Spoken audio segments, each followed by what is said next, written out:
This is because we're not going to forget. Yeah. We'll start with the opening prayer. We have a few guest speakers, and then I'll open it up to anyone else that wishes to speak. And at the end, I will do the military aspect of it. So please rise, uncover.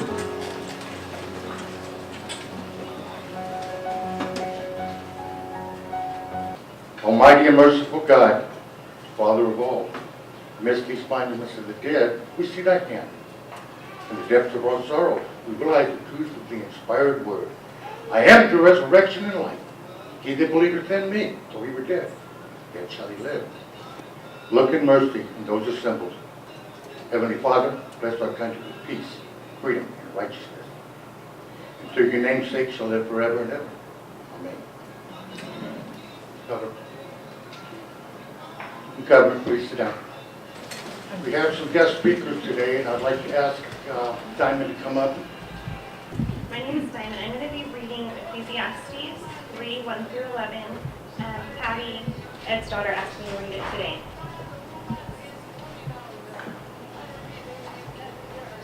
A time for everything. There is a time for everything, and a season for every activity under heaven. A time to be born, and a time to die. A time to plant, and a time to uproot.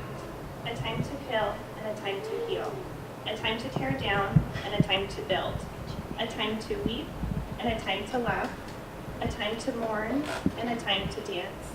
A time to scatter stones, and a time to gather them.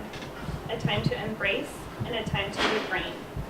A time to search, and a time to give up. A time to keep, a time to throw away. A time to tear down, and a time to mend. A time to be silent, and a time to speak. A time to love, and a time to hate. A time for war, and a time for peace. What does the worker gain from his toil? Have seen the burden God has laid down on men. He has made everything beautiful in its time. He has also set eternity in the hearts of men, yet they cannot fathom what God has done from the beginning to the end. Thank you. Thank you. Ian? Thank you everybody for coming today. We really appreciate it. It means a lot. I'm going to read a little biography about my grandfather.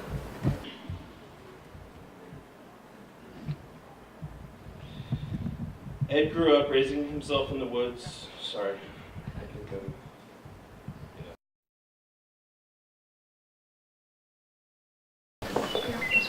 Edwin Hugh Waldron Jr. Edwin Hugh Waldron Jr. was born July 6, 1919 in the Welch Emergency Hospital, Welch, West Virginia. He was the first baby born in the hospital. Ed grew up raising himself in the woods of Welch. Once when he was a kid, he got a rusty nail through his shoe. And since there was no tetanus shots when he was a boy, no antibiotics either, my dad told me about his experience. He related, when I was about 12, I stepped on this rusty nail. Not much I could do about it. One day I saw red streaks going up my leg and thigh, and I knew it was blood poisoning. For whatever reason, I don't remember why, I walked to the doctor in town alone. I took myself to the doctor and went out on the street, got 4 big men, and came in and held me down on the table, while the doctors cut open my foot. There was no pain medication, and the men had to hold me down. It was excruciating. The doctor dug around with his knife and drained the infection. He doesn't recall who paid the doctor or even if he did get paid. To this day, my dad said it was by far the most severe, agonizing pain he had ever been in. And that says a lot, since he had cancer surgery and his left lung removed.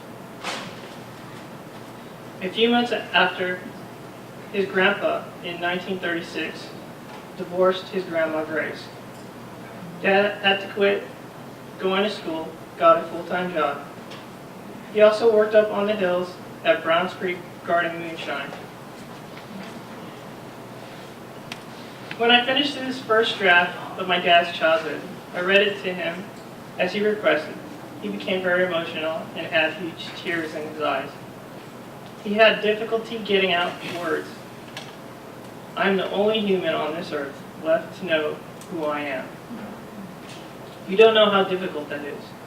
I thought this statement was very profound. Memories as Maybelle, a 94-year-old bedbound lady, told me recently.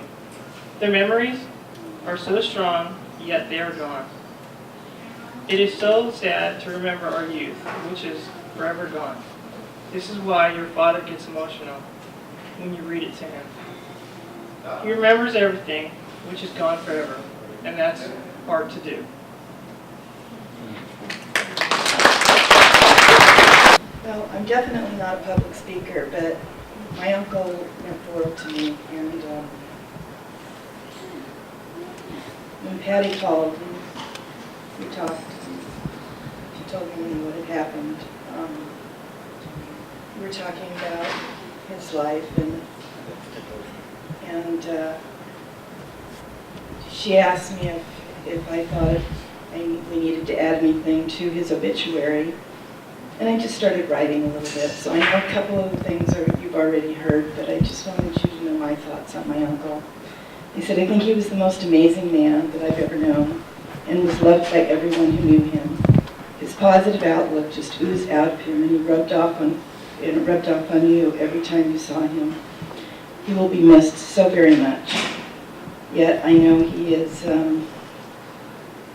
happy with my Aunt May and my mom and my dad too, so that was a little bit of a comfort.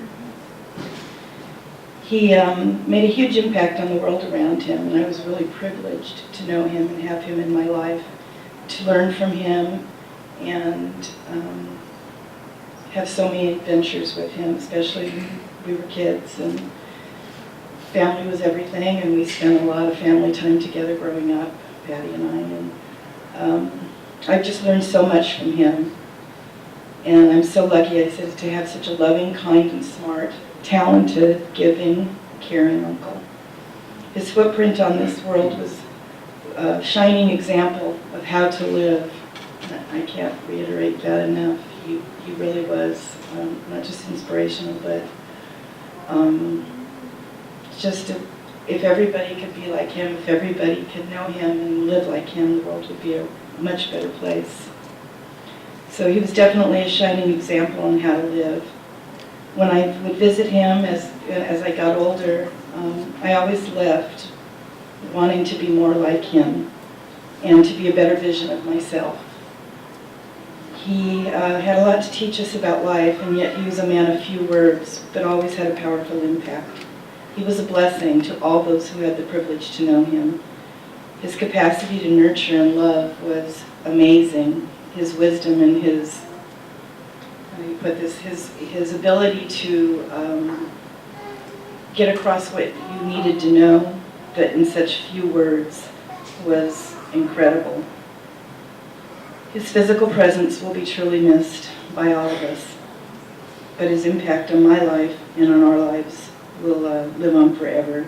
Thank you, Uncle Ed, for your lessons and for your love my entire life. I will miss you more than words can ever express. Hi, my name is Julie. I am Diamond's mother who is seeing Ian. And I never met him, but meeting the family, there's no way with the wonderful family that there is here that he wasn't a terrific man. And I just want to thank him and everybody in this room who has served our country. Thanks very much.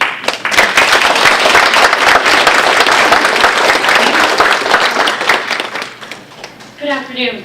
I am Ed's dental hygienist, and I am here to share a few funny stories with you. Okay. So when I would go in to see Ed, I'd say, "Good morning, honey," and he'd say, "Hi, baby," and his eyes would light up. So he'd love to have his teeth cleaned. You always tell Patty, "I need to have my teeth cleaned." I probably was just in the week before. But he never remembers. Someone always took his toothbrush. I don't know who. I don't think he just remembered where it was. But I would go in and clean his teeth, and I'm like, Ed, is your neck hurting? Oh, yes. So I give him a break, give him a massage, and he'd say, oh, that feels good.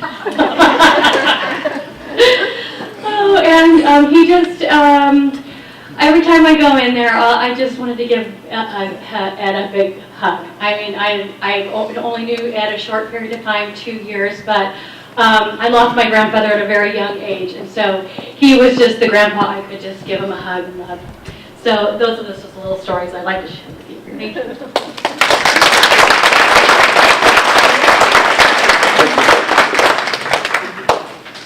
Oh wait, I know. This kind of has to do with Patty's, her dream that Ed was going to go on a trip, and her roommate, Stanley, was going with him. So I was in there the last time, and I just brushed his teeth. I wasn't cleaning them, we're just brushing them up. I just wanted to say hi. And he says, hey, I need some money. Well, Ed, all I have in my bag, I don't have any. If I had it, I'd give it to you. Well, I need some money. I said, well, I will talk to Patty, and she'll bring it for you. I said, maybe it was for his trip. So, you know, I think maybe it was.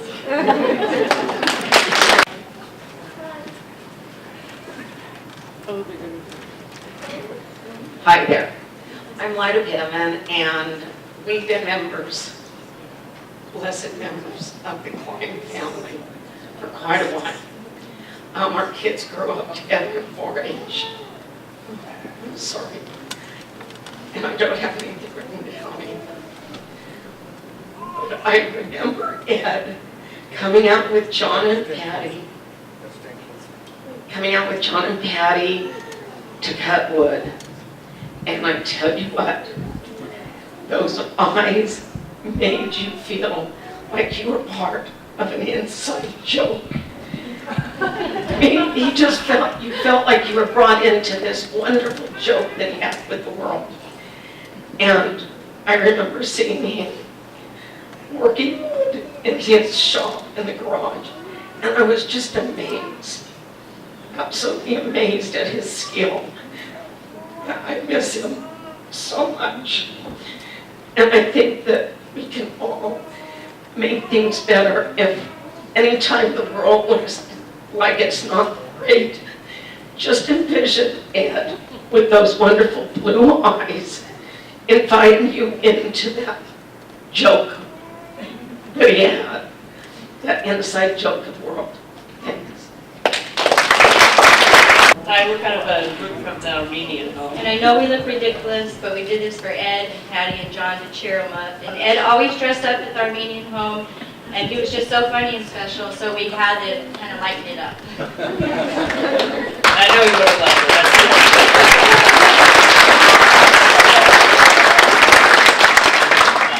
I know I only got to be with him that last year because I was only there about a year, but he was definitely part of our family, and I know when we take care of, I know everybody thinks the older generation isn't the people, but they've got the stories and they love to tell you, and you get a lot of different stories too, because a lot of stuff starts coming up and you're like, what? You did what? So I love seeing that, and Ed was just all the way to the end. He always had a story to tell, and he always knew exactly what was going on, and you don't get that a lot too, especially with that generation. So we loved having him, and we loved taking care of him, and we loved him to the very end. So.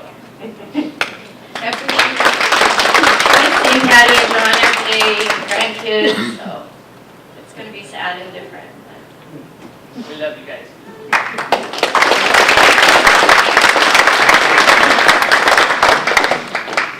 I do have a little story, a short story about Ed. I passed by his room. He was always at 212. Right, Patty? 212. And I'd go in there and he'd be looking out through there's a screen door, big window. And I'd say, what are you thinking about, Ed?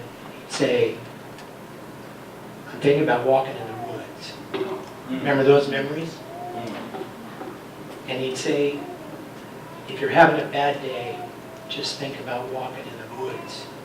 And the other day, I walked by his room and he wasn't there. And it was a bad day. But then I started thinking about Ed. And I started thinking about walking in the woods. and it got to be a better day after that. So I thank Ed for that. And thank you, Patty.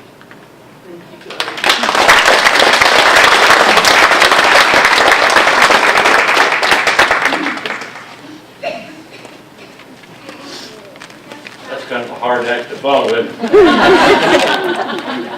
Where's your flamingo?